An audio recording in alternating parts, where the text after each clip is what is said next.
Esto no tiene sexo, no tiene que ver con el género. La ciencia, como un sistema de conocimientos organizado, es alcanzable a cualquier persona, siempre y cuando se ponga a ello, claro.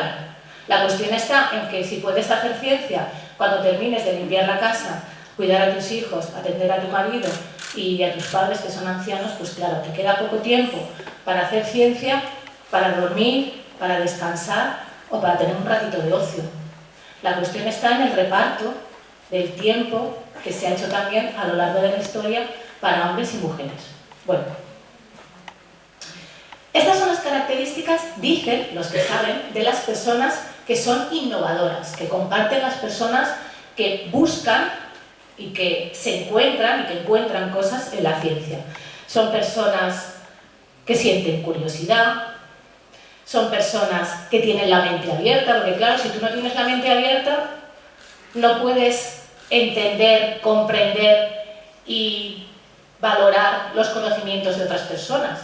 Son personas que tienen una gran pasión, porque claro, si a la primera que encuentras algo que no es lo tuyo, ya le vienes abajo, tiene que ser entusiasta, tiene que ser apasionado, tiene que tener la mente abierta.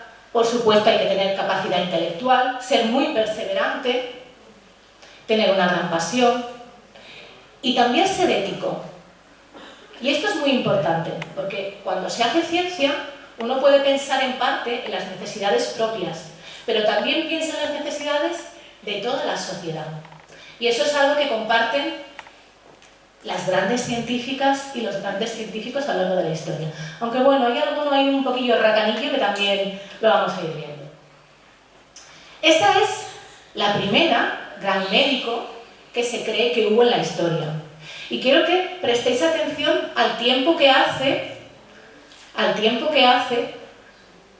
que vivió.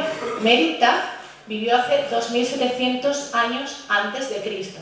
Es decir, que han pasado casi 5000, ¿no? No hay retratos de la época, como podéis observar. Bueno, una cosa muy importante que os quiero decir, yo creo que os he dicho que soy periodista o no. Sí, vale. Entonces, soy periodista. Todos los datos que traigo aquí están documentados, ¿vale? Es muy importante, y este es un pequeño inciso que quiero hacer, que siempre que habléis de cualquier tema, lo hagáis con datos. Sobre todo en esta época, porque vivimos en un mundo en el que las fake news, ¿qué son las fake news? Muy bien, las fake news están al cabo del día. Y hay determinadas personas o determinados grupos de presión, sociales o quien sea que tiene interés en que se difundan noticias falsas. Todos los datos de los que yo voy a hablar son datos que están contrastados. Por eso, esta es la cara de esta señora, que aparece en un enterramiento y es una inscripción que hizo su propio hijo. Hace 2700 años en el Antiguo Egipto había mujeres médicos. 2700 años antes de Cristo. Han pasado casi 5000 años y ya había mujeres médicos. Y no solamente era una mujer médico, sino que era la jefe de los médicos. ¿Cuánto hemos avanzado? ¿Mucho o poco? Sí, hemos avanzado y hemos envejecido 5000 años. Pero me refiero al concepto. Lo que está entrecomillado es una inscripción real que había sobre esta señora que mandaba, que no solamente era médico, no solamente era científica, la primera documentada, sino que mandaba sobre los demás. ¿Hemos evolucionado tanto? ¿O sigue siendo una innovación que una mujer mande? ¿Todos a la vez, no, por favor? Muy bien, depende. ¿De qué depende? La canción va. Depende del trabajo. ¿De qué más depende? De la posición que tenga, del contexto, pero de alguna manera sigue siendo muy innovador que una mujer ocupe determinados espacios. Por ejemplo, desde no hace mucho tenemos en España la primera presidenta del Consejo Superior de Investigaciones Científicas. Uno o una de vosotros lo tiene por ahí. ¿Quién lo tiene? Buscadlo. ¿Quién tiene en la tarjetita? No, el nombre no lo voy a decir, lo pone primera presidenta del CSIC. Ahí está. Muy bien. Cuéntale a tus compañeros y compañeras quién es.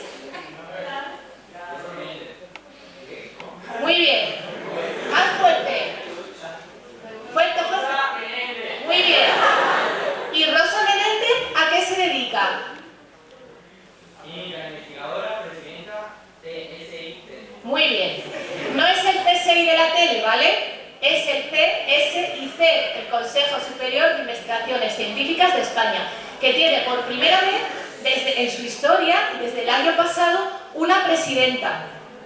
Pero es que hace 5.000 años ya había una mujer que mandaba, no en un consejo de científicos, sino en esto.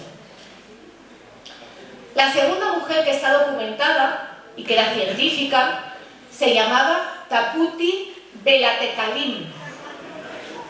Sí, la verdad que me lo he ensayado un par de veces antes de venir porque tiene guasa la cosa. Bueno, también está documentada ahí, en esa tablilla de la antigua Mesopotamia. Y es lo que podríamos decir la primera química, la equivalente a Rosa Menéndez, hace 1200 años.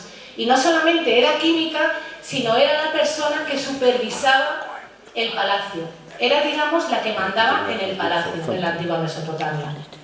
Obviamente en la intendencia, no era la reina. Pero ya había una mujer que se dedicaba a hacer, digamos, ungüentos, pociones, y fue la primera persona que utilizó, de la que se tiene constancia, que utilizase un alambique, que es un instrumento que se sigue utilizando, mucho más sofisticado, y estamos hablando de hace 1200 años. 1200 años sumados a la era que llevamos, es decir, hace más de 3000 años las mujeres ya hacían ciencia, y está documentado. Pero algo pasaría, ¿no? Algo pasaría para que las mujeres dejasen de hacer ciencia, y muchos hombres también. Bueno, conocéis a Hipatia de Alejandría, ¿verdad? ¿Habéis visto la peli? ¿Sí o no? Bueno, Hipatia de Alejandría es la primera gran científica, una científica que trataba un montón de ciencias diferentes, que está documentada, porque lo otro son vestigios que nos han llegado, que son importantes porque nos dan muestra. Fijaos que no solamente eran mujeres que hacían ciencia, eran mujeres que hacían ciencia que eran tan importantes como para permanecer, como para que se hablase de ellas en enterramientos, en tablillas, que era la forma que tenían entonces de trascender. Bueno, pues Hipatia de Alejandría no trascendió, ¿verdad? Porque fue mártir, la mataron, porque ella era una científica, ella quería ser el ser perfecto, algo así, ¿no? Entonces ella cultivaba muchas artes, era astrónoma, era física, era matemática, era filósofa también, y cultivaba también muchísimo su cuerpo, porque pensaba que era muy importante cultivar cuerpo y mente al mismo tiempo. Pero ella era una científica laica. ¿Qué significa eso? ¿Qué significa que era una científica laica? Pues no lo sabe. Bueno, una científica laica significa que no está alineada desde un punto de vista religioso con nadie. Es decir, ella no era musulmana y ella tampoco era cristiana. Pero justamente en aquella época fue cuando el cristianismo, y lo digo como mera descripción, espero que nadie se me ofenda, por favor, era justamente cuando el cristianismo empezaba, el cristianismo durante varios siglos, durante sus primeros siglos de existencia, digamos que fue una religión perseguida. Fue una religión, los primeros cristianos fueron mártires, no sé si habéis visto alguna peli que echan a los cristianos a los leones y todo eso. Bueno, pues después de aquella época, el cristianismo se convirtió en una religión oficial. Para hacer que una religión se convierta en oficial desde las clases altas, pues lo que se hace normalmente es con una imposición. Y allí también se le impuso. Se consideraba que la ciencia que no tenía que ver con Dios o no estaba supeditada a la existencia de Dios, pues era brujería, era impura. Así que Hipatia acabó, ¿cómo acabó? Apedreada de todo, efectivamente. Bueno, la mataron de una forma mucho más desagradable que como aparece en la peli esta tan chula que hemos visto. Y es que durante lo que empezó a ser la Edad Media, todo el conocimiento científico quedó relegado, y no solamente quedó relegado, sino que el poco que quedó estaba ¿dónde? ¿Dónde estaba el conocimiento en la Edad Media? ¿Dónde? En la biblioteca sí, vale, de acuerdo, en las bibliotecas, pero no había bibliotecas públicas. ¿Dónde estaban las bibliotecas en la Edad Media? Muy bien, en los monasterios, efectivamente. El conocimiento se guardó, se escondió en los monasterios y solamente estaba accesible a aquellas personas que tuviesen una alineación religiosa. Con lo cual, todo aquel conocimiento con el que no estuviese de acuerdo a la Iglesia, ¿qué pasaría? O queda poco consultado. Bueno, si os sabéis, otra película que también os recomiendo es El nombre de la rosa, que va justamente de eso, de cómo se esconde parte del conocimiento. Bueno, y aquí os traigo a otra mujer que, aunque no era una mujer de ciencia, porque a veces es tan importante ser una científica como ver la necesidad de que el conocimiento llegue a la población.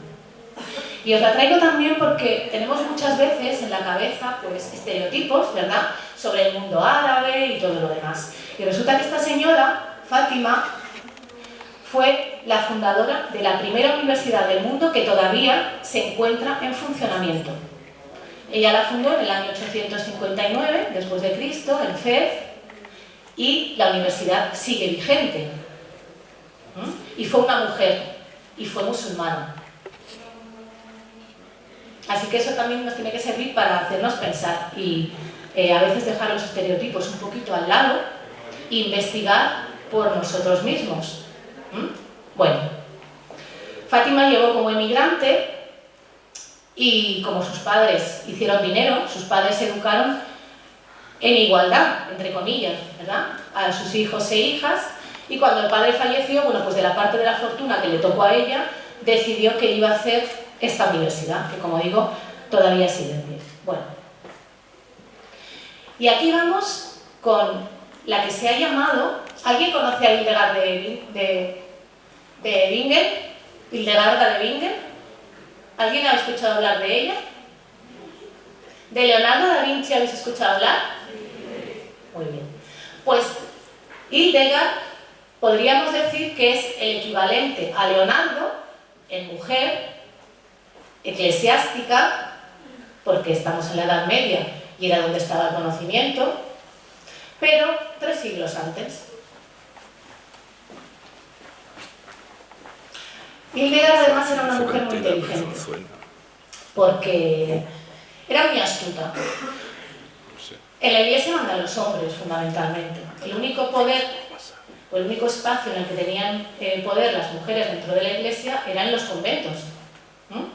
Y era el único sitio donde tenían acceso al conocimiento.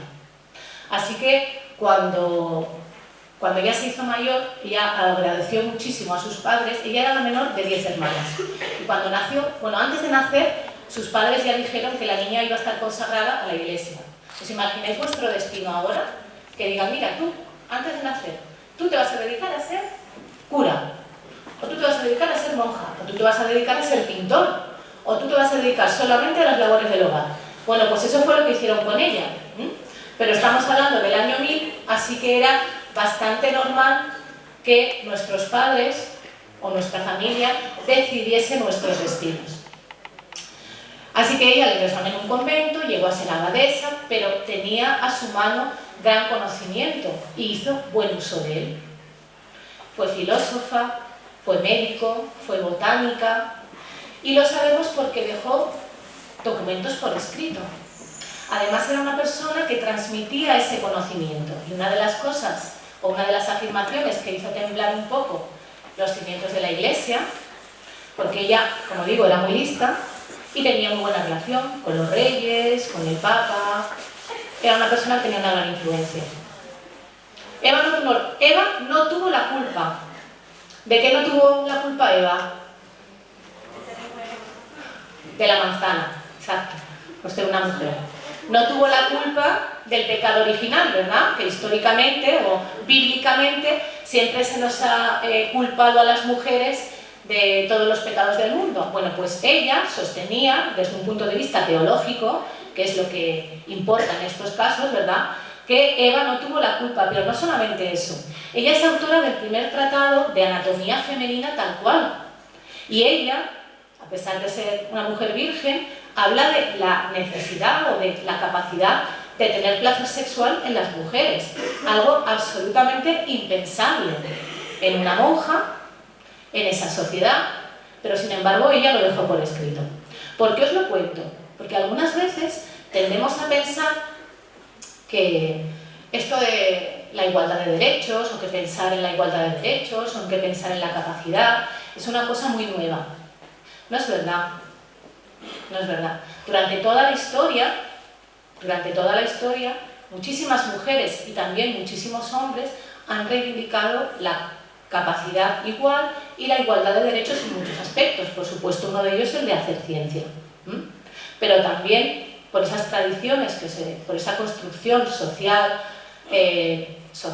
religiosa, política, pues también ha habido muchos detractores. Hildegard tenía una gran influencia, pero también tenía muchos detractores. Por eso cuento aquí en esta diapo que ella era muy astuta, porque ella era capaz de decir y de hacer llegar el mensaje que ella quería, pero de una forma inteligente, soterrada, irónica.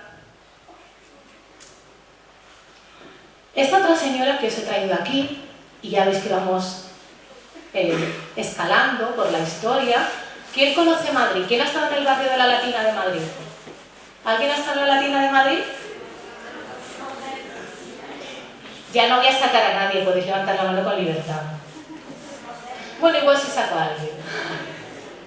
Bueno, pues el barrio de la Latina de Madrid debe su nombre a esta señora, a Beatriz Galindo. Beatriz Galindo dicen que fue posiblemente la mujer más culta del siglo XV en España, del siglo XV y parte del siglo XVI. Pero no viene en los libros de texto, solamente se habla de Isabel la Católica y no de ella, que era su consejera, que era una persona que había destacado en matemáticas desde que era muy joven, era una persona que había destacado en latín y en las traducciones de latín desde que era muy joven. Pues también hay que hablar de ella. Porque si hacer ciencia ahora o estudiar ahora en algunos ámbitos todavía es muy difícil, imaginaos hace 600 años. Pues ella no solamente se dedicó a las ciencias, en este caso de carácter social, traduciendo algunos clásicos, enseñando latín y griego, que era fundamental para determinadas actitudes y actividades que se hacían, sino que además fue una persona que influyó socialmente. Y la Latina lleva el nombre de ese barrio madrileño emblemático justamente por ella. Y esta es otra mujer, eso que está ahí abajo es su libro. Un libro que escribió hace 450 años. Se llamaba Louis Bourgeois y escribió uno de los primeros tratados que hay sobre ginecología y obstetricia. Antiguamente, y todavía hoy en parte en algunas culturas, el papel de partera, de comadrona, de matrona, como lo queráis llamar, lo asumían solamente las mujeres, ¿no? Por una cuestión casi biológica, de conocimiento biológico, porque muchas de ellas, además de tener conocimientos médicos, pues habían sido madres, ¿no? Entonces, habían experimentado en su cuerpo lo que es un parto. Y ella decidió que todos los conocimientos que ella tenía y para los que se había preparado, examinándose, porque había exámenes para hacerlo, tenía que trasladarlos. Y los trasladó en un libro, que es ese que tenéis ahí, de 50 capítulos, que muchas de las cosas que decía hace 400 años siguen estando vigentes. Era una buena profesional, era una buena científica, investigadora, mujer de ciencia, porque al final uno aprende también de la ciencia experimental y uno va aprendiendo si un parto atendido de esta manera es mejor que un parto atendido de otra manera o cómo es necesario actuar en determinadas circunstancias en las que depende la vida de la madre y del hijo. Y esta es otra de las historias chulísimas, chulísimas, chulísimas, que tiene nuestro país y de la que tampoco se habla. Fijaos si se habla poco, fijaos si se conoce poco, que a pesar de ser relativamente cercana la fecha, no sabemos en qué año murió ni dónde Isabel Zendal. No lo sabemos. Isabel Zendal es mucho más famosa en México que en España. Se cree que finalmente murió en México, pero no se sabe. En 1950, la UNESCO la nombró la primera enfermera del mundo en misión internacional. México la idolatra, tiene un día nacional dedicado a ella, hay colegios que llevan su nombre, hay premios que llevan su nombre. Y aquí en España el único sitio donde tiene, ahora se está investigando más, se le está dando más espacio a que se conozca su historia. En La Coruña incluso está confundido el apellido en la calle que le han dedicado, ¿no? Así que para que veáis, bueno. ¿Qué ocurrió con esta mujer? ¿Qué fue lo que hizo que fue tan importante? Si os fijáis aquí abajo hay un gran mapa en el que están las expediciones que la llevaron a lo largo de unos 8 o 10 años, no se conoce con seguridad, por diferentes partes del mundo. Ella fue artífice, entre otras personas, de que se pudiese llevar la vacunación contra la viruela a 2 continentes, aparte del nuestro. Cuando se descubrió, sabéis lo que es una vacuna, ¿verdad? Que ahora están mucho en liza, ¿no? Bueno, pues hace años no era tan fácil sintetizar las vacunas como es ahora, que llegas, te ponen un pinchacito y ya está. Entonces, diversas investigaciones detectaron que para que la vacuna fuese eficaz tenía que llegar viva para ser después inoculada. ¿Cómo se llevaba una vacuna viva? Es decir, en un depositario, ¿no? A través de un ser vivo, ¿no? Se pensó primero en hacerlo a través de vacas, pero las vacas no soportaban el trasiego oceánico, porque estamos hablando de ir desde España hasta América. Así que a un doctor que se llamaba Balmis, se le ocurrió la idea de que el portador perfecto para llevar la vacuna de la viruela eran niños. Y en el siglo XVIII, ¿qué niños podría haber que estuviesen así a la mano para poder llevar la vacuna? ¿Quién se os ocurre? ¿Huérfanos? Efectivamente, niños huérfanos. Entonces se estableció la necesidad de hacer una cadena y trasladar tantos niños como semanas duraba el viaje. Así que se inocularon 2 niños en España, una semana más tarde con la pústula de la vacuna se inocularon otros 2 niños y así hasta poder llegar con la vacuna viva hasta las costas y allí hacer el mismo proceso para ir a su vez extendiendo como si fuese una red esa vacuna. Y Isabel fue parte fundamental de la expedición, porque claro, ella era la regente de un orfanato en el que vivía con su propio hijo y claro, 20 y tantos niños que se llevó en la primera expedición, de quien se fiaban era de la persona que habitualmente cuidaba de ellos. Una persona que tenía conocimientos de enfermería, que tenía conocimientos de cuidados, de nutrición, de higiene, sanitarios. Así que ella se embarcó y terminada la primera expedición, se embarcó en una segunda a Filipinas. Parece ser que volvió a México, a Puebla, donde se cree, por digamos el legado que hay y el conocimiento de ella que hay, que finalmente murió, pero no se sabe. Y esta es una de las mujeres que posiblemente, fijaos que la viruela era una enfermedad que mataba a centenares de personas, no hace mucho, a miles de personas. Y ella facilitó con su trabajo y con el control estricto de ese proceso de la vacunación que se pudiera llevar a 2 continentes más. ¿Alguien había oído hablar de Isabel Zendal? No. Hace poco se hizo una serie sobre ella, que os la recomiendo, porque la verdad es que está muy chula. Y es una mujer de ciencia española que creo que merece la pena conocer, porque aparte de los valores de los que se ha hablado, de que sea creativa, de que tenga pasión, de que tenga curiosidad, también hay que tener generosidad y hay que ser valiente, y ella lo era. También lo era Mary Anning. Mary Anning fue una mujer inglesa, un poquito más adelante que Isabel, que vivía en las costas de Inglaterra. Si alguna vez vais al Museo de Ciencias Naturales, que está en Londres, veréis que hay ¿alguien ha ido al Museo de Ciencias Naturales que está en Londres? ¿Sí? ¿Tú has visto una zona toda dedicada a Mary Anning? ¿El qué? No, pues me he confundido, 1847, 1840. No he vivido 150 años, gracias por la observación. Bueno, podría ser. Hay alguna científica de las que vamos a ver que ha pasado la centena, ¿eh? O sea que... Bueno, Mary descubrió, siendo una niña, en la playa de su pueblo, un hueso. Un hueso que a la postre resultó ser un descubrimiento científico de ese bicho que está ahí abajo. Ella era una persona que no tenía instrucción, además era judía, y sin embargo fue la primera gran paleontóloga de la historia. Una persona que no tenía instrucción, pero que era capaz de reconstruir minuciosamente los esqueletos de los animales que iba encontrando en aquella zona. Se encontró, como no, con la oposición de la comunidad científica. La comunidad científica inglesa del siglo XIX, ¿por quién estaría compuesta? Por hombres.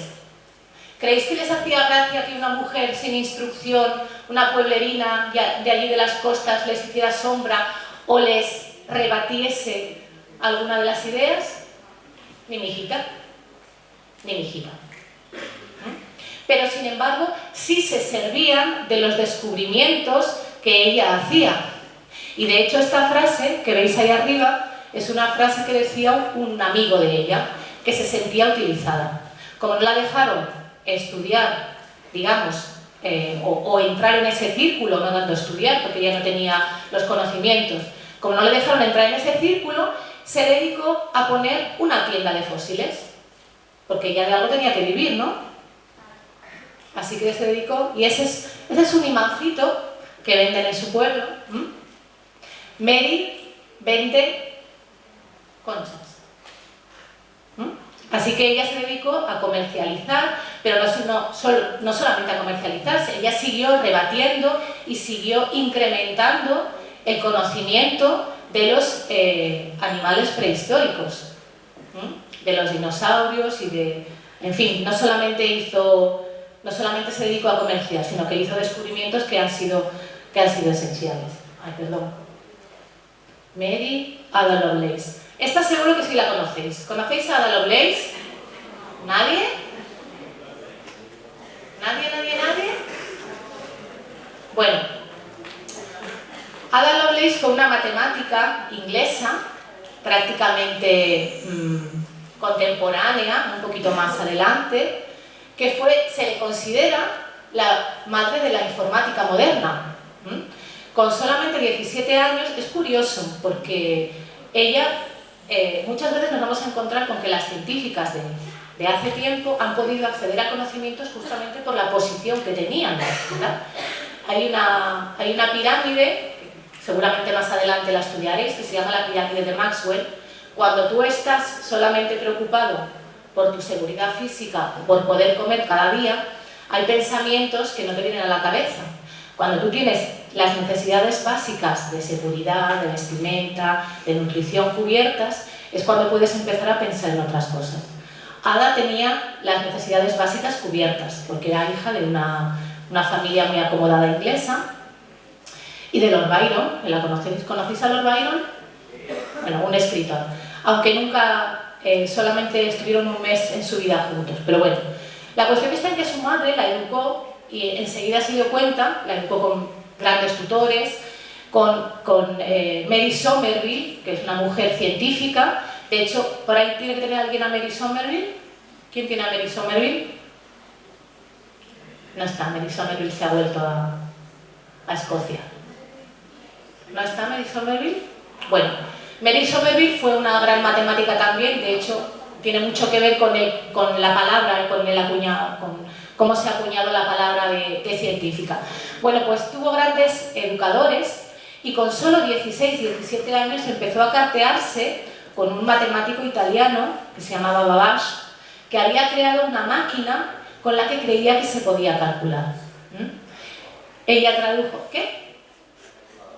La calculadora. En realidad era un mecanismo similar. Lo que hizo Ada fue intuir el lenguaje que se iba a crear para que esas máquinas que funcionaban con un lenguaje matemático se pudieran convertir en algo más en el futuro. Los ordenadores de ahora tienen un lenguaje que es binario, que está basado en esas combinaciones. Y ella fue la primera persona que lo intuyó. Murió solamente con 37 años, la máquina esa jamás se construyó, pero a mí me gusta pensar que quizás si ella hubiese vivido más años, pues a lo mejor la informática hubiese llegado antes a nuestras vidas. La importancia de Ada en el mundo de la informática y de la matemática jamás se había cuestionado. De hecho, el ejército de Estados Unidos tiene un lenguaje informático que se llama Ada, que se lo puso precisamente en su nombre. Pero estos días de atrás, preparando esta charla, he visto, como también lo he visto con otras mujeres científicas, que se empieza a poner en duda su capacidad y su aporte científico. No sé en qué quedará la cuestión, no sé si es solamente iba a decir una burrada, pero no lo voy a decir. Bueno, no sé si es solamente un ataque, digamos, a por la personalidad que es, ¿no? Pero bueno, ya veremos a ver en qué queda la cosa. Y esta es la señora Florence Nightingale. Es la primera persona que intuyó que los cuidados sistemáticos a personas enfermas o heridas podían suponer la diferencia entre que esas personas vivieran o murieran. A ella se le conoce siempre por ser una enfermera, digamos por sentar las bases de la enfermería moderna, pero además fue una gran estadista, porque ella, para demostrar a todos esos médicos que le miraban con desprecio cuando ella decía, por ejemplo, cosas que ahora nos parecen básicas, que cuando hay un enfermo o un herido hay que cambiar las sábanas para poner a otro herido en la cama. ¿Por qué? Porque una enfermedad se puede transmitir, las bacterias, en fin. Bueno, pues eso que ahora nos parece tan básico, no se hacía en los hospitales de campaña. Y ella, que era una enfermera, lo decía, ella estuvo en la guerra de Crimea, ella lo decía y lo decían los médicos, que le miraban, pues, como digo, con un cierto desprecio, diciéndole, ¿qué sabrás tú? Si aquí lo que sabemos somos nosotros, ¿no? Bueno, pues ella lo que hizo fue realizar un análisis estadístico de todo lo que se iba produciendo. Fijaos qué mentalidad tan científica y tan analítica hay que tener para ir de una manera absolutamente ordenada y cartesiana sistematizando todos los resultados que iba obteniendo. ¿Y qué fue lo que hizo? Pues hacer un mapa gráfico de los resultados, porque era la única forma de convencer a los que estaban por encima de que realmente lo que decía tenía una base científica y que era la diferencia entre que los hombres que estaban en la guerra vivieran o murieran. Y eso fue lo que hizo. Y efectivamente, así fue como sentó las bases de lo que es la enfermería moderna, demostrándolo, ciencia experimental. No solamente hay que hacerlo, sino que también hay que demostrarlo. Y aquí venimos con la gran científica, yo diría, de toda la humanidad. Marie Curie, ¿no? Madame Curie.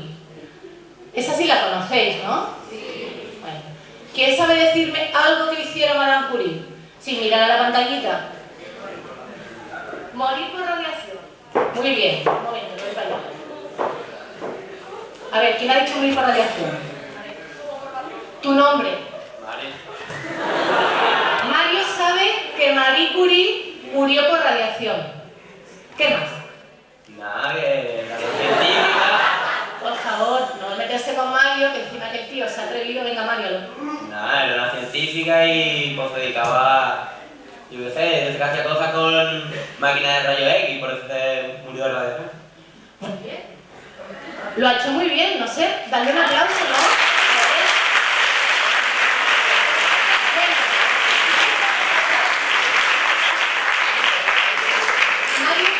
Mario tiene toda la razón. No solamente Marie Curie murió a causa de la radiación, sino que su cuerpo y sus papeles son todavía tan radiactivos que ella está enterrada en un sarcófago especial de metal para que no salga nada, porque se cree que hasta dentro de 1500 años, lo que estemos por aquí ninguno ni ninguna, hasta dentro de 1500 años sus restos no lo serán. ¿Qué más sabéis de Marie Curie? Voy para allá. Momento. Momento. A ver. ¿Quién lo ha dicho? Venga, vete para acá. Hombre, querido. El ratito tan bueno que vamos a echar tú y yo.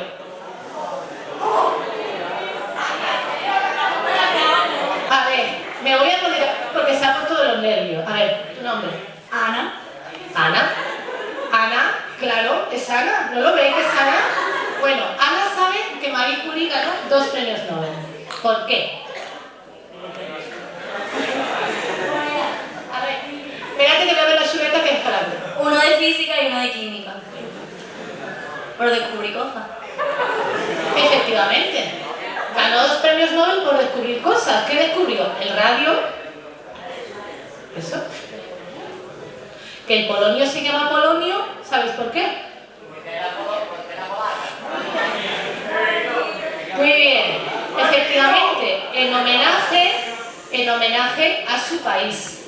Ella era polaca. ¿Y por qué estudiaba en Francia si era polaca?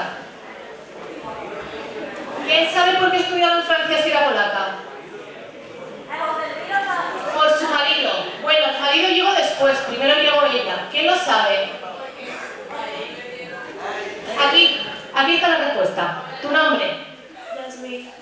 Yasmín lo sabe. Shh, por favor. A ver, por favor, vamos a escuchar a Yasmín, que tiene algo importante que decirnos. ¿Por qué no la dejamos estudiar allí? Efectivamente. Hace 3.700 años antes de Cristo tuvimos en el Antiguo Egipto la primera mujer médico. Sin embargo, a finales del siglo XIX, todavía en muchísimos países las mujeres no podían estudiar, no podían acceder a estudios superiores. ¿Os imagináis que la mitad de la población del mundo... Mira, aquí estamos muy bien separados. Imaginaos que vamos a hacer una carrera. Vamos a hacer una carrera, así mezcladitos como estáis, chicos y chicas. Vosotros, todo este lado, campeones y campeonas, vais a tener un entrenador personal. Pero no un entrenador personal de grupo, no. Vais a tener un entrenador personal cada uno de vosotros. Vais a tener un fisioterapeuta. Vais a tener zapatillas especiales para correr y vais a tener un estudio de nutrición para que el día de la carrera podáis rendir al máximo. ¿Os parece bien? Bien. Vosotros y vosotras, entrenad cuando queráis, con las zapatillas que tengáis y cuando acabéis de hacer todo el resto de obligaciones que tengáis que hacer. ¿Os parece bien? No contestan. Pobrecitos, ¿cómo van a contestar? Claro. ¿Qué es lo que ocurre? Que eso es lo que nos hemos encontrado históricamente, hombres y mujeres.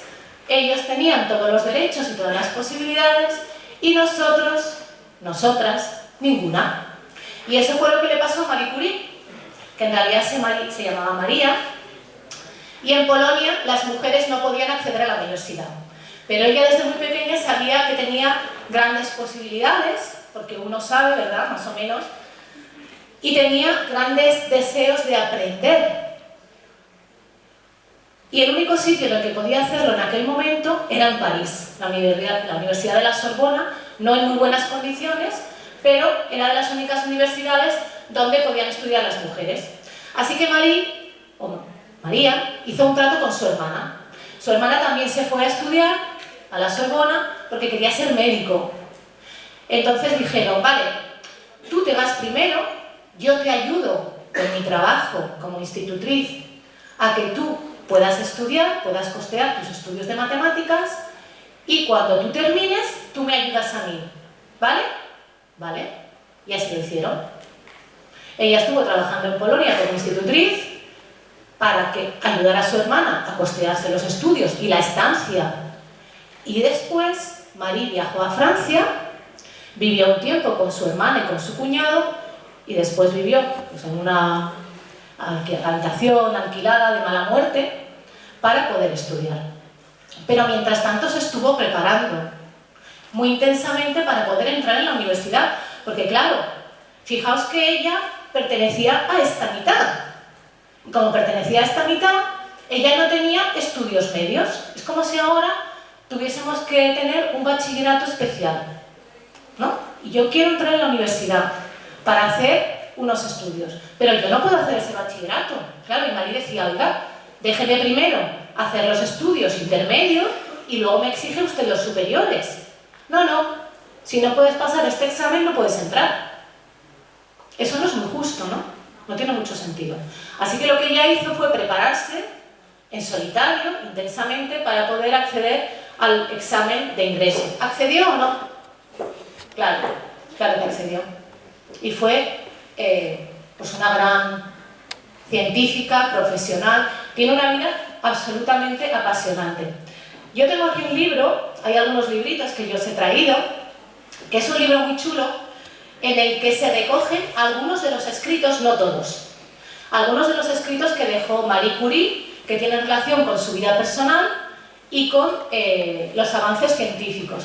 Porque muchas veces, a mí me gusta mucho hablar de la vida personal de las científicas y en general de las personas de las que hablo cuando hago algún acto de difusión como este, porque muchas veces nuestras condiciones personales, nuestro contexto familiar es el que nos empuja en una dirección ayudándonos o en otra dirección convirtiéndose en un problema. En el caso de Marie, ella sabía que contaba con todos los problemas del mundo, incluso cuando era pequeña, en su Polonia natal, era una época en la que estaba ocupada por las tropas rusas y en el colegio no le dejaban hablar polaco, y tenían que dar las clases en ruso. Claro, eso Marie lo transformó en una potencialidad, porque ella hablaba polaco, hablaba ruso, y cuantos más idiomas hablas, más idiomas eres capaz de hablar. Alguien decía por ahí que llegó por su marido, ¿no? Bueno, Marie conoció a Pierre después, y Pierre y Marie se convirtieron en un equipo perfecto. Y eso es lo que ocurre a veces con las grandes mentes científicas, que encuentran una mente de similares características y eso lo que hace es multiplicar exponencialmente los resultados de lo que se trabaja. Desafortunadamente los dos murieron también precisamente por eso, por los efectos de la radiación. Pierre, mucho antes que ella, el primer premio Nobel, como decía la compañera, lo consiguió con él, con su marido, se refería al radio, y el segundo premio Nobel se lo dieron a ella, ya estando viuda, en el año 1911, en solitario.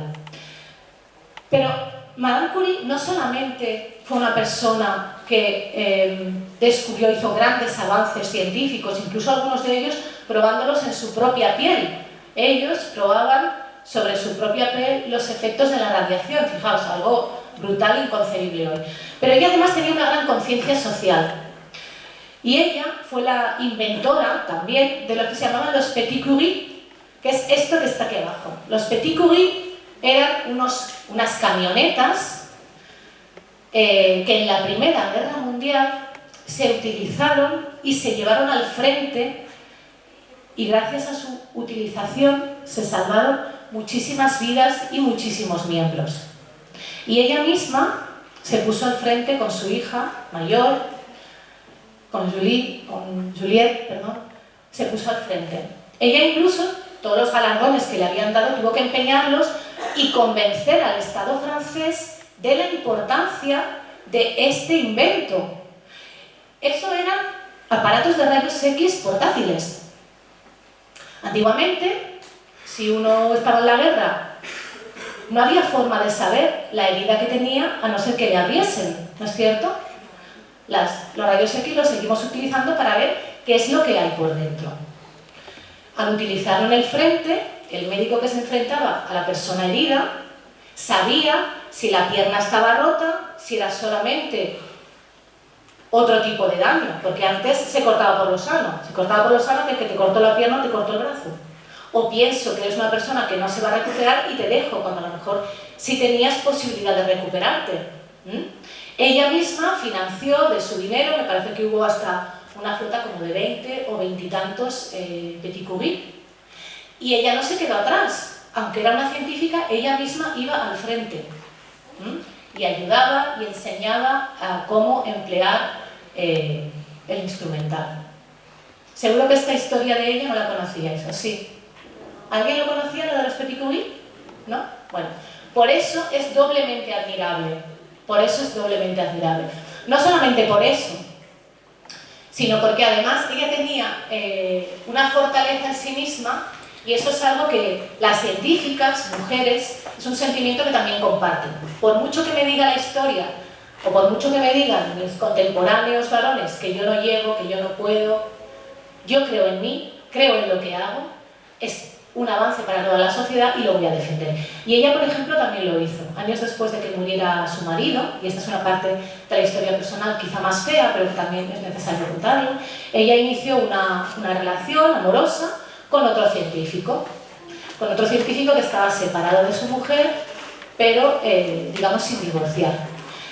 Y hubo una campaña de carácter social contra Marie Curie, a la que llamaban poco menos que, bueno, destroza matrimonios y todo lo demás. Tanto es así que hubo congresos internacionales de los que se borró su foto con un Photoshop rudimentario y coincidió con la época en que le dieron el segundo premio Nobel y hubo quien les recomendó que no fuese a Suecia a recoger el premio Nobel, como si fuese una mujer, como si todos los méritos que tenía en el campo científico no sirvieran para nada. Fijaos qué doble rasero. Sobre todo porque el que estaba casado era él. Ella era una mujer viuda. Pero la sociedad no nos juzga igual, ni por nuestros méritos ni por nuestros deméritos. Así que todo lo que había dado Marie Curie a Francia y a la humanidad a través del descubrimiento del radio parece que no sirve cuando entra el corazón en juego. Curioso. Bueno, y esta es justamente otra historia de lo mismo, un poco de lo mismo. El que está a la izquierda, ¿quién es? Albert Einstein, muy bien. ¿Y la señora que está en el centro? Mileva Maric. ¿Alguien sabe? ¿Alguien conocía a Mileva Maric? ¿No?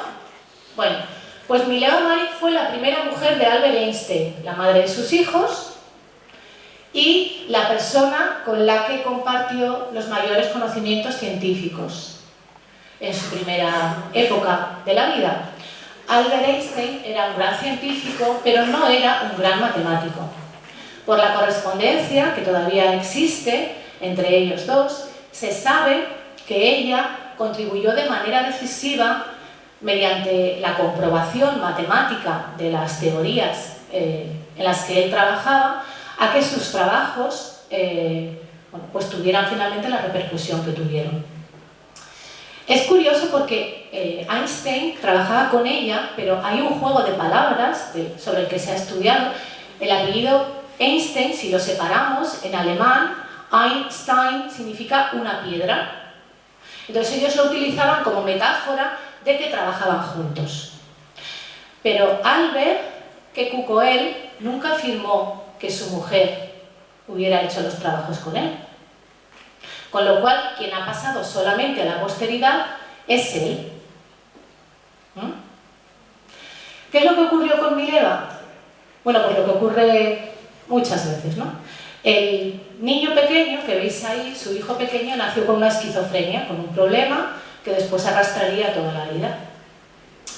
Y ella se dedicó, dejó, digamos, la ciencia para dedicarse exclusivamente al cuidado de sus hijos. Con el tiempo, ellos se separaron, Albert se volvió a casar, pero llegaron a un acuerdo antes. Todos los derechos del premio Nobel, que ganaría posteriormente, han sido para Mileva y para sus hijos. ¿Por qué creéis que se lo dejó? Porque son sus hijos, vale. Pero también eran para Mileva. ¿Por qué?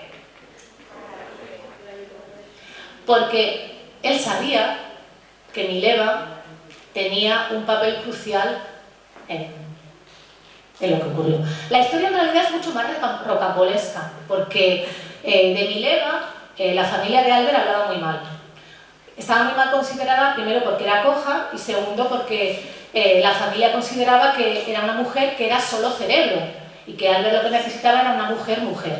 Así que la familia colaboró muy intensamente para que Albert finalmente se casara con su prima, a la que metió en el domicilio cuando tenía 17 años y finalmente abandonó a su primera mujer por esta segunda, ¿no? Pero bueno, Albert tiene otras historias también sobre las que conviene indagar. Bueno, y esta es una de nuestras grandes científicas. Es la precursora del e-book, del libro informático. Se llama Ángela Ruiz Robles y fue una inventora española. Esto que tenéis ahí abajo, eso es una patente. ¿Mm? Hay oficinas de patentes en todos los países, en Estados Unidos, en España, bueno, y esa es, digamos, la certificación de la patente que hizo ella. Ella trabajó en diferentes, ella era maestra, pero estaba siempre pensando. Y ella elaboró un manual de taquigrafía, un sistema de taquigrafía. ¿Sabéis lo que es la taquigrafía? ¿Sí? ¿El qué? Oh. A ver, fuerte, ¿qué es la taquigrafía? Se nos ha borrado de la mente. Bueno, la taquigrafía es un sistema que utilizan sobre todo las personas que trabajan en la administración para tomar apuntes rápidamente. Es un sistema de escritura mediante abreviaturas, mediante signos, que sirve para tomar notas con gran rapidez y después trasladarlas a lo que sea. Bueno, pues ella creó un sistema de taquigrafía específico. Ella era maestra, era pedagoga, estaba muy interesada en los nuevos métodos de enseñanza. Fijaos la época en la que ella era maestra. La letra con sangre entra. Y eso era algo en lo que ella no creía. Y ella ideó el primer libro electrónico. No era informático, porque no había en ese momento, pero sí ella creó un sistema de hacer un libro electrónico que finalmente nunca se pudo construir. ¿Sabéis por qué no se construyó? Estados Unidos le ofreció patentar su libro y comercializarlo desde Estados Unidos, y ella no quiso. Ella creía que esa tecnología, ese valor, si se daba, tenía que darse en su país. Y como eso no sucedió, finalmente, por esa y otras razones de carácter técnico, pero el prototipo sí que lo tenéis ahí, sí que lo podéis ver ahí. Bueno, ya estamos acercándonos al siglo XX, dejadme que vea qué hora es, las 12, muy bien. Y antes de continuar, puesto que hemos dejado al lado ya el siglo XIX, me gustaría hablaros de un librito que está escrito en clave de humor, ¿vale? Yo quiero que lo veáis, que es un libro de clave de humor, pero sí recoge afirmaciones que se hicieron realmente. El libro se titula, voy a poner para allá aquí abajo, El problema de las mujeres, y tiene que ver con las creencias que había respecto a por qué las mujeres, bueno, las creencias y las ideas, de por qué las mujeres no podían hacer determinadas cosas. Por ejemplo, no podían ser buenas músicas. En el siglo XIX hubo quien dijo, personajes masculinos famosos, que las mujeres no podían ser buenas músicas porque el pelo le tapaba las orejas. Porque el pelo le tapaba las orejas. Que no podían ser buenas músicas porque tenían las manos demasiado pequeñas para tocar el piano. Que las mujeres no podían realizar trabajos manuales porque se les ponían manos de hombre y eso no era atractivo. Había quien decía, las Olimpiadas modernas, por ejemplo, sabéis que a principios del siglo XX o finales del siglo XIX se recuperaron las Olimpiadas, que todo el mundo habla muchísimo y muy bien del Barón de Coubertin y todo esto. Bueno, pues el Barón de Coubertin no permitía que participasen las mujeres en la primera Olimpiada, porque decía que era un espectáculo bochornoso ver a las mujeres haciendo deporte. En este libro, que es muy divertido, que tiene cosas muy graciosas, se dice que las mujeres no pueden ser buenas científicas porque tenemos el cerebro demasiado pequeño y que no nos cabe todo, después de conocimientos como hacer labores y todo eso, pues que no nos caben más conocimientos. También decían, bueno, es muy curioso, tened en cuenta que las mujeres en el siglo XIX llevaban una cosa que se llamaba corsé y miriñaque. ¿Sabéis lo que es un corsé? Bueno, pues un corsé se apretaba para que la forma femenina fuera mucho más bonita, pero claro, el corsé primero te trasladaba los órganos internos del lugar, desplazaba los órganos internos. Por supuesto, si estabas embarazada te podía causar un aborto, un desprendimiento de placenta, en fin, cualquier cosa. Y además te cortaba la respiración, porque claro, si tu caja torácica necesita para respirar determinado volumen, te lo quitaba. Así que era muy habitual que las mujeres se desmayasen. Entonces, como se desmayaban, porque les faltaba el aire, claro, no podían correr, no podían hacer nada. El corsé era una forma más de reducir nuestra capacidad de hacer lo que fuera, ¿no? ¿Os imagináis corriendo con corsé? No se puede respirar. Pero no se puede respirar en la vida diaria. Bueno, hombre, sí, a lo mejor se puede. Pero vamos, yo no me he puesto nunca un corsé y dudo mucho que se pueda respirar. Bueno, os recomiendo mucho este libro, os lo voy a enseñar un momentito.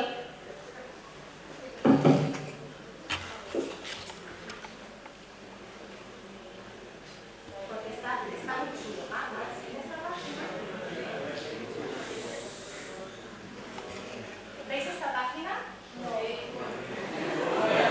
Esta página, veis que todo el libro es así, ¿vale? Son con dibujitos, tiene muy poco texto, pero es muy divertido. Bueno, pues en esta página está retratado Pablo Picasso, que aunque hoy no es el día de hablar de él, ¿verdad? Porque no es un científico, era un pintor, escribe una afirmación, la autora, que es divertida, pero también es trágica, porque es bastante cierta. Bueno, dice, no han conseguido, habla de las mujeres dedicar al arte, y dice, no han conseguido que salga de sus filas una Picasso, lo que debe de suponer cierto alivio dado el índice de suicidio de sus musas.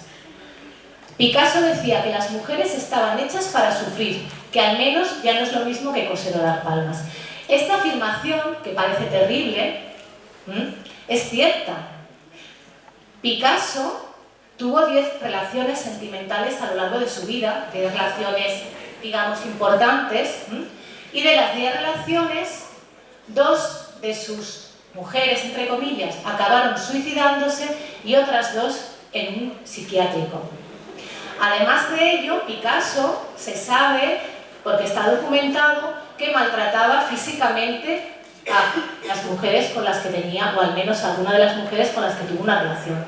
Así que está escrito en clave de humor, pero las cosas que dice son ciertas, por lo menos la mayoría de ellas. Bueno, estamos ya en el siglo XX y aquí tenéis a 3 científicas que además tenían el hándicap de ser negras, científicas de color en un país como Estados Unidos, donde existe, ¿qué? El racismo, efectivamente. Hasta los años 60 hay una figura emblemática en Estados Unidos de una mujer que decidió en un momento dado no volver a ocupar el asiento que en los autobuses le estaba destinado a las personas de color, porque Estados Unidos ha sido un país que ha estado dividido en algunos estados, sobre todo, más que otros, en zonas para blancos y zonas para personas de color. Bueno, pues ellas, en ese entorno, son 3 mujeres de color que consiguieron entrar en lo que era en aquel momento el culmen de la ciencia, que era la NASA, o la NACA al principio, en los años 50. Eran grandes matemáticas, pero que no solamente hicieron matemática, tuvieron un papel fundamental en las primeras misiones espaciales, no tripuladas, pero también tripuladas que hubo. Una de ellas, además, Mary Jackson, fue la primera mujer ingeniera matemática de color que hubo en Estados Unidos. Y para poder acceder a la ingeniería tuvo que pedir permiso, porque claro, no estaba previsto ni que una mujer lo hiciera, pero sobre todo que no lo hiciera una mujer de color. Así que tuvo que ir a recibir clases nocturnas, sentarse de manera separada respecto al resto de sus compañeros y demás. Bueno, hay una historia muy chula sobre estas 3 mujeres. Aquí tenéis las protagonistas reales. Si os fijáis, ¿os acordáis que antes os he dicho que hay alguna mujer centenaria, no? Bueno, pues ahí la tenéis.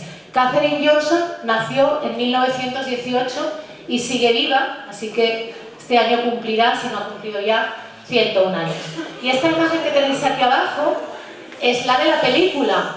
Se ha hecho una película sobre ellas que se llama Figuras ocultas, y aunque el cine americano tiene la costumbre de a veces novelar mucho más las cosas que suceden, pues como está basada en hechos reales, es muy interesante ver cómo van evolucionando y cómo ellas, que eran inicialmente lo que se llamaba calculadoras humanas, Antes de que existieran las calculadoras de verdad, todos los cálculos se hacían de cabeza y ellas eran grandes matemáticas. Pero en el momento en que comenzaron a entrar los grandes ordenadores, las grandes computadoras, se dieron cuenta de que eso se iba a desplazar y que ellas se iban a quedar sin trabajo.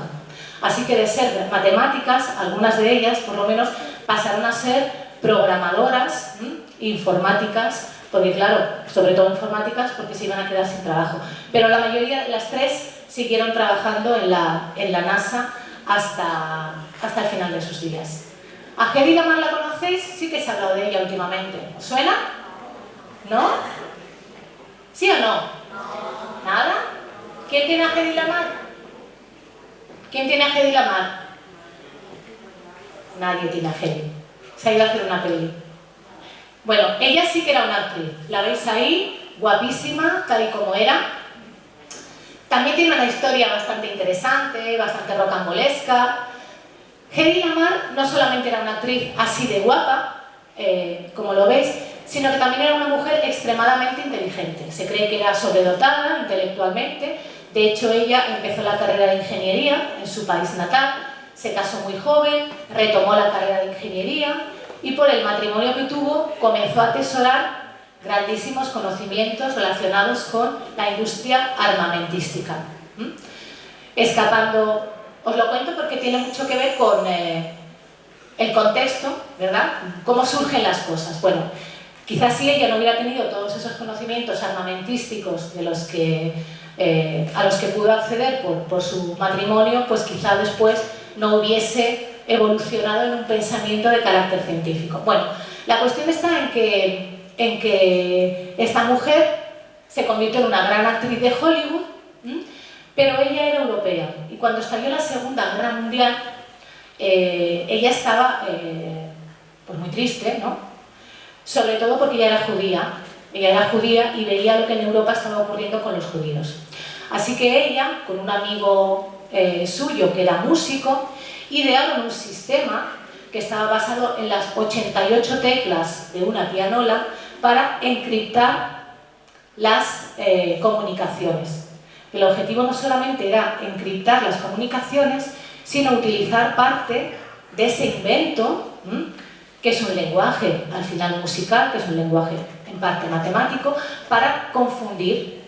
Así que patentaron, lo veis ahí abajo, esa está la patente, aunque ella ha firmado con otro apellido, con el del marido con el que estaba casada en aquel momento, y se la regalaron al ejército de Estados Unidos. ¿Qué creéis que hizo el ejército de Estados Unidos con esta patente y con este sistema de comunicación encriptado? Lo rechazó. ¿Por qué? Un momento, voy para allá. ¿Tu nombre? Iván. Iván. ¿Qué cree Iván? Que lo rechazaron porque era una mujer. Lo rechazaron porque no creían que una actriz de Hollywood tan guapa tuviera, además de físico, inteligencia. Así que rechazaron este invento y en su lugar, ¿qué creéis que le dijeron a Hedy Lamarr? Le dijeron que si quería ayudar en la guerra, ¿qué tenía que hacer? ¿Lo podéis imaginar siendo actriz? Hombre. Eso en los años 40 era un poquito exagerado. Pero bueno, por ahí va la cosa. No le dijeron, como ha dicho aquí el compañero, que se quedase en tetas, ¿verdad? Pero sí le dijeron que se dedicase a vender bonos de guerra. ¿Eso qué es? Los bonos de guerra. La gente, como el ejército de Estados Unidos necesitaba pasta, pues los bonos de guerra, tú comprabas un bono de guerra y era como una forma de ayudar a tu país. Bueno, pues le dijeron que se dedicase a vender bonos de guerra. Ella dice, ¿qué queréis? ¿Que venda bonos de guerra? Perfecto. Voy a vender bonos de guerra. Y en 24 horas vendió bonos de guerra por valor de, me parece que eran 7 millones de euros. Porque era Hedy Lamarr.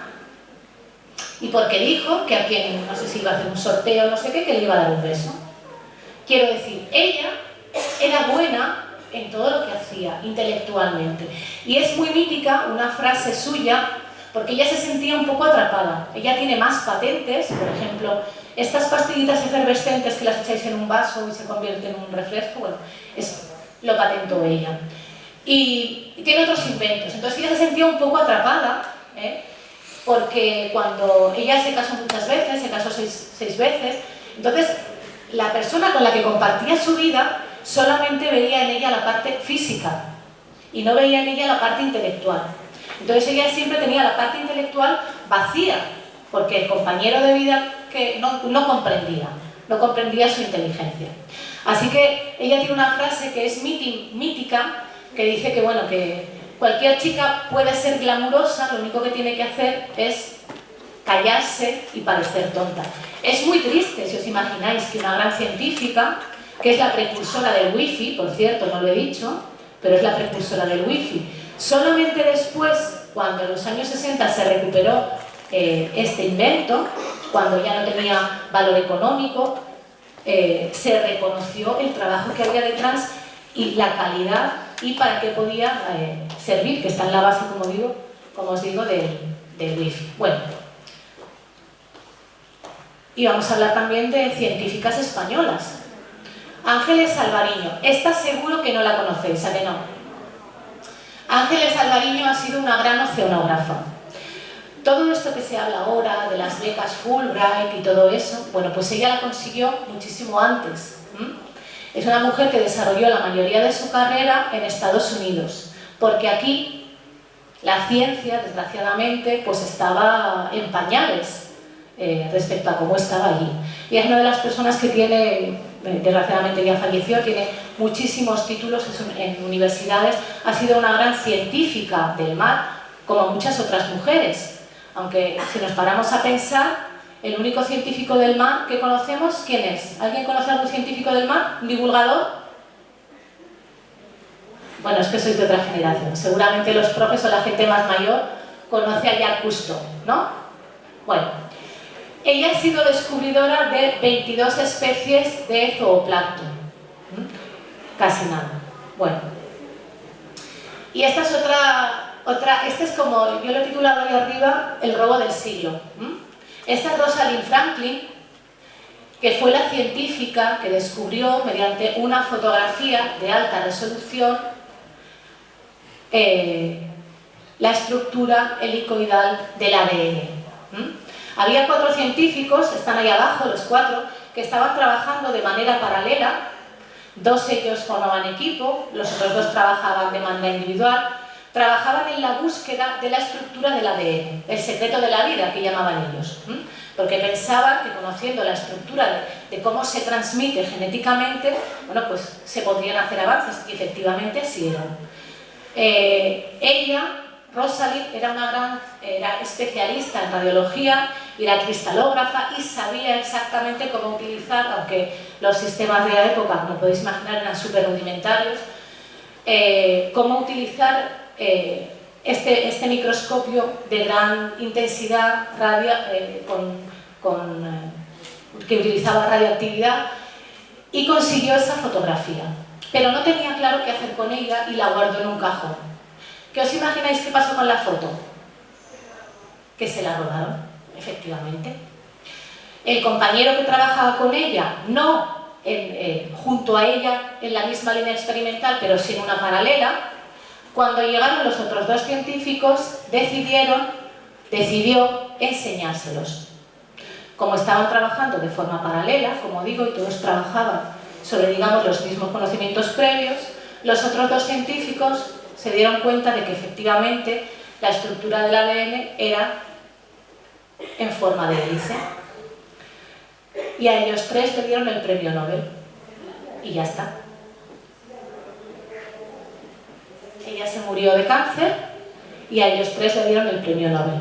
¿Creéis que se la nombró en algún momento? Pues no. Solo con el tiempo, uno de ellos reconoció, pero mucho tiempo después, que quizá había que haber nombrado a Rosalind Franklin. Lo que ocurre es que, bueno, que las comunidades científicas al final no son tan grandes y lo que ocurre se acaba saliendo y bueno, hay que ponerle a cada uno lo suyo. Yvonne Brill. Me voy al espacio otra vez. Esta es una científica que murió hace poquito y ahí está con su invento. y tiene que ver con la energía de los cohetes espaciales. Ella ideó esa propulsión de hidracina. ¿Verdad que tenemos todos en la cabeza la imagen esa del cohete así que va dejando una estela? Bueno, pues la persona que ideó, la científica que trabajó en esa propulsión fue ella, fue Yvonne Brill. Era una propulsión que conseguía mantener la velocidad y que era más eficiente a la hora del despegue y a la hora de que el cohete funcionase. Y esta sí que es Margarita Salas, que es nuestra gran científica española. Margarita Salas, ¿de ella habéis oído hablar, sí o no? ¿Sí? ¿Seguro? ¿Quién lo ha dicho? Que voy para allá. Esto ya sabéis cómo funciona. Venga, voy para allá. A ver. Allí estoy muy lejos, vete para acá. Vale, aquí, a ver.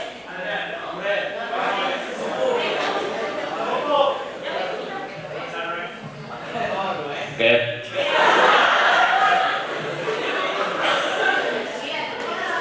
O hablamos del tiempo o hablamos de Margarita Salas, ¿no? ¿Qué es Margarita Salas? Nada, el otro día mi maestra hizo una presentación de ella, pero ya está. Sí. Un poquito más. Gracias. Le libra un sofocón, porque como está aquí la maestra, ¿dónde está la maestra? Pues yo de Margarita no voy a decir nada. Te lo voy a dejar todo a ti. Yo creo que sabrás tú más. Vaya. Vuestra maestra la conocéis vosotros, pero yo no la conozco. ¿Tu nombre?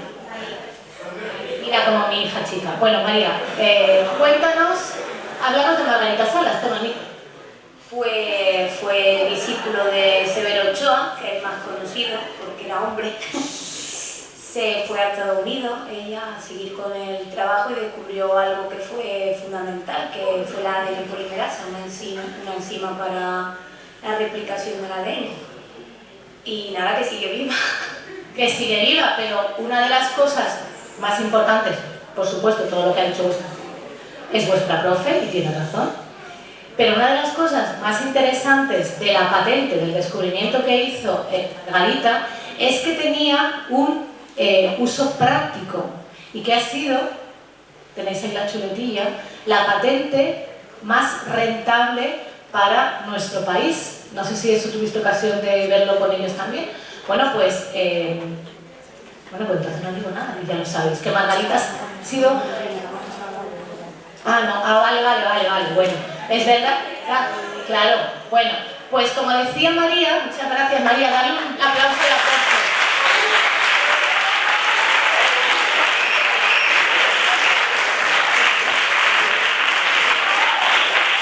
Yo no sé si se merece tanto, no sé,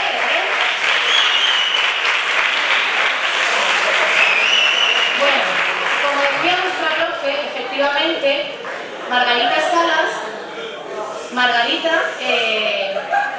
era hija de un médico y su padre siempre les dijo a los 3 hijos, 2 chicas y un chico que tenían que estudiar porque esa era la única herencia que les podía dejar. Así que efectivamente se fueron a estudiar a Madrid. Y Severo Ochoa, como cuenta María, que era asturiano, como Margarita, un día fue a comer a casa de sus padres. Y le dijo, ¿y tú qué quieres estudiar? Y dice, bueno, pues yo no lo sé, estoy en duda. Años más tarde, cuando él vino a dar una conferencia, a Margarita se le iluminaron los ojos y decidió que lo que quería hacer era química. Con el tiempo, él le animó a hacer la tesis doctoral, algo que en aquel momento, que una mujer investigase en la España de los años 60, en fin, estaba visto como, no regular, ¿no? Pero como seguía siendo de poca calidad, ¿no? Era como secundario que lo hicieran las mujeres. Y finalmente, gracias a Severo Ochoa, ella fue a Estados Unidos con su marido, que también era científico, y ella dice que parecían los pueblerinos. Claro, los medios con los que se investigaba en Estados Unidos eran extraordinarios, mientras aquí estaban, pues, en fin, como en pañales respecto a eso, ¿no? Y como explicaba María, ella hizo un descubrimiento esencial a esa enzima polimerasa, porque gracias a esa enzima se puede rastrear los vestigios de ADN cuando queda muy poca cantidad, ¿no?, de ese elemento. Y este es el sistema que se utiliza en muchos laboratorios criminalísticos, como de CSI y todo eso. Por eso ha sido una patente tan rentable para nuestro Estado, porque la mayoría de los laboratorios científicos de este calibre, criminalísticos, pues trabajan sobre la base de lo que hizo ella. Y esta es una historia muy curiosa. Ahí tenéis a una chica que debía haber ganado el premio Nobel con 24 o 25 años. Porque ella descubrió, siendo doctoranda, ¿sabéis lo que es un doctorando o una doctoranda? Bueno, la persona que se gradúa en la universidad y que después inicia un periodo de investigación para conseguir el doctorado.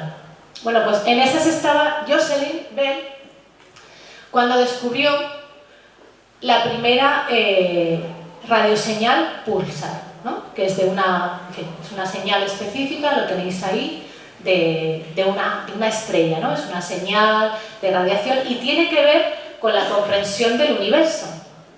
Ella hizo todas las pruebas y finalmente la persona que se llevó el premio Nobel por ese descubrimiento fue su director de tesis y no ella. Ella dice que, bueno, que al final le da igual porque ella terminó, se graduó, sacó su doctorado y ella no continuó dedicándose a la ciencia. Sí que lo ha hecho de manera fragmentada, podríamos decir, porque ella se casó con un señor que iba a ser diplomático, entonces ella ha vivido en muchos países, ¿no? Y como suele ocurrir en muchísimas parejas, pues la mujer supedita su propia carrera profesional o científica al devenir de la familia y al marido, ¿no? Y eso también es lo que hizo ella. Alguien que estaba en el Tribunal de los Nobel reconoció en una ocasión que no se podía dar un premio Nobel por un descubrimiento, aunque ya lo publicó en la revista Nature y demás, que no se podía dar un premio Nobel a una persona tan joven e inexperta. Era como que tenías que tener algo más de cualificación para conseguirlo. Bueno, ya estamos terminando y esta es una diapo con un poco de batiburrillo, ¿no? Un poco de mezcolanza. Aquí hemos metido a Agnódice, que es un personaje que está a caballo entre lo real y lo mitológico, porque no sabemos si realmente Agnódice existió o no. Pero sí que se cuenta que fue una mujer que se vistió de hombre con la ayuda de su familia para poder estudiar medicina y sobre todo ginecología. Pero como digo, no tenemos vestigios reales de que fuera así. No se sabe si es una figura de la mitología griega.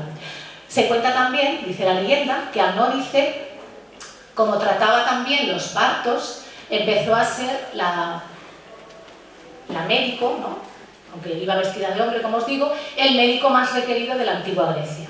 Y entonces algunos hombres, varones, esposos de esas mujeres a las que atendía, pensaban que su mujer les estaba siendo infiel. Y otros médicos pensaban que les estaba haciendo una especie de competencia desleal. Así que la leyenda cuenta que la juzgaron y que cuando estaban a punto de ajusticiarla, ella se desvistió para demostrar que era una mujer. Pero eso parecía que no era no era un argumento lo suficientemente importante para no ajusticiarla, sino que incluso, bueno, pues había quien dijo que era todavía peor que fuera una mujer, ¿no?, que estaba incitando a mantener relaciones lésbicas. La cuestión está en que, como digo, dice la leyenda, que las mujeres de Grecia subieron hasta aquel monte en el que se le estaba ajusticiando y evitaron lo que parecía que iba a ser una muerte segura. Pero la traigo porque ella, vestida de hombre, cuentan que fue médico en el siglo IV a.C. Lo mismo que se hizo médico otra mujer, también vestida de hombre, Helena, en la España del siglo XVI, y otra más, Enriqueta Faves, en la Cuba del siglo XVIII-XIX. Sobre estas dos últimas, sobre todo sobre Enriqueta Faves, o Enrique Faber, que es como él se hacía llamar, tenemos mucha más documentación. Y es un caso muy curioso porque ella nació como mujer en Suiza en el año 1791. Ella se casó, tuvo una hija y su marido fue a la guerra. Y ella fue con su marido a la guerra, y cuando el marido murió, ella adoptó su identidad como varón. Como varón fue soldado, como varón se hizo médico, como varón llegó hasta Cuba y se convirtió, y esto está documentado, en una de las tendría que decir, de los 3 únicos cirujanos que había en toda la zona del Caribe en aquel momento. Se casó con otra mujer, pero no se sabe por qué razón, su propia mujer lo denunció. Y ella, bueno, pues fue ajusticiada y fue condenada al destierro, y finalmente murió, bueno, pues como monja muchísimos años después. Pero son interesantes las figuras solamente como una muestra muy pequeña de cómo las mujeres a lo largo de la historia, para poder hacer su ciencia en muchos casos, han tenido que travestirse y cambiar de lo que realmente eran. Y ya estamos terminando, y aquí os traigo solamente una muestra de algunos de los inventos que mejoran nuestra vida y que han sido hechos por mujeres. Y aquí no hay nombres porque los tenéis por ahí. Yo os invito a investigar quién inventó el Tipex, ¿verdad? Lo que hoy conocemos como Tipex, que en realidad es una marca, es lo que se llamaba papel líquido, y esto es un invento de una mujer. Lo mismo que los pañales desechables, las pruebas de orina, el primer lavavajillas, las bolsas de papel, el parabrisas, el limpiaparabrisas, tan importante en nuestros coches, también fue un invento de la mujer. Y la primera, y las señales luminosas que se utilizan en el mar, también son inventos de mujeres. Para finalizar, pues me gustaría que os quedaseis con esos atributos que tienen que tener las personas que se dedican a la ciencia, ¿no? Que al final podemos ser cualquiera, porque lo que hay que tener es curiosidad, preguntarnos cosas, ser capaces de experimentar, tener la mente abierta, y con esta frase de Marie Curie, ¿no? Que yo creo que es el gran personaje científico de la historia. En la vida no existe nada que temer, solo cosas que comprender, ¿vale? Y nada más. Muchísimas gracias por vuestra atención.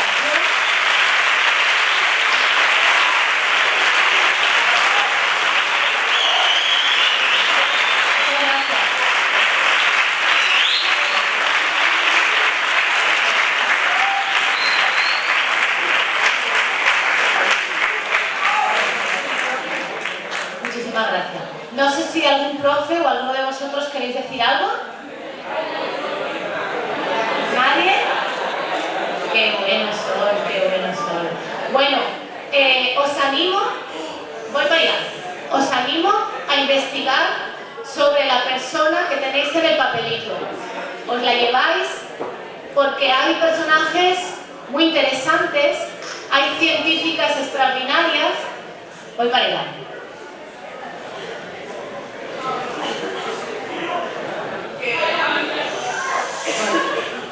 Al principio, lo que tú has dicho,